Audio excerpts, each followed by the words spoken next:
Então, se tem uma pergunta que eu respondo com frequência no consultório, são pacientes e pessoas que descobriram um tumor cerebral e não querem passar pela cirurgia e procuram a gente, perguntam assim, Júlio, tem alguma possibilidade de eu tratar esse tumor cerebral sem passar por uma cirurgia?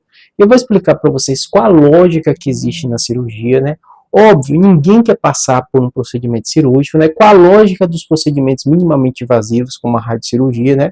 E qual a lógica também de acompanhar algumas lesões, porque alguns tumores a gente não opera, né? Vamos lá para vocês entenderem. Toda vez que você fala que eu tenho um tumor cerebral, o que acontece? É uma célula que por algum motivo ela começou a crescer. Quando ela cresce, existem várias motivações para isso acontecer. Na maioria das vezes é porque algum probleminha no DNA dela faz com que ela replicasse.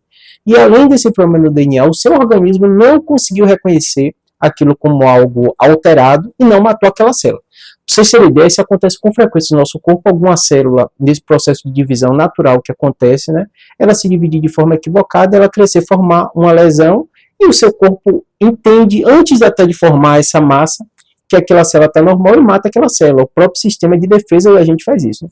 Mas alguns motivos, acontece algum tipo de falha. Quando essa falha acontece e a célula é muito parecida com a célula normal, mas com esse problema de replicar, de se dividir a mais, forma os tumores benignos. Quando ela acontece uma mutação que forma uma célula mais bizarra, que não parece muito com o tecido normal, e a capacidade de duplicação dela é muito grande, forma os tumores malignos, os cânceres. Né? E aí vamos lá para vocês entenderem. Toda vez que acontece algum tipo de alteração, que o médico olha e diz que tem um tumor, a primeira dúvida na cabeça dele é: esse tumor é benigno, é maligno. Existem alguns tumores que é muito claro para a gente olhar a imagem de se tratar um tumor benigno. E às vezes o tumor benigno é tão pequeno que a gente fala, poxa, essa célula pode crescer de forma tão devagar, ou quase está estável, né, que não vai dar algum problema no paciente. A depender da localização, do tamanho, a gente opta por acompanhar. São esses cenários, normalmente, que a gente opta por acompanhar. Tumor muito pequeno, crescimento pelo tipo histológico que você imagina pela ressonância lento, e você opta por acompanhar. Ou local muito difícil de operar, paciente muito idoso, né? E vários cenários desses, né? O outro aspecto que acontece é, às vezes, esse tumor ele é pequeno, ele tem um crescimento lento, né? E muitas vezes a gente opta por fazer uma radiocirurgia, que é um procedimento minimamente invasivo, que não é uma cirurgia aberta. Isso acontece muito nos meningiomas, nos neurinomas, os meningiomas de local de difícil acesso, que a cirurgia era arriscada ou muito pequeno, dá para fazer radiocirurgia. Neurinoma semelhante. Neurinoma pequeno, né? Às vezes você tem um paciente que você vem acompanhando aquele tipo de lesão, é sempre uma opção.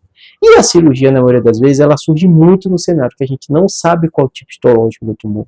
Ou o tumor é muito volumoso, ele está crescendo muito rápido, e você precisa tirar aquele tecido, tirar aquelas células anormais que elas estão duplicando de forma muito rápida. Então, nunca é fácil decidir.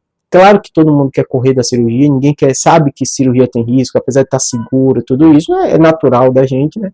Mas muitas vezes essas duas opções de acompanhar a radiocirurgia não é possível e você precisa da cirurgia.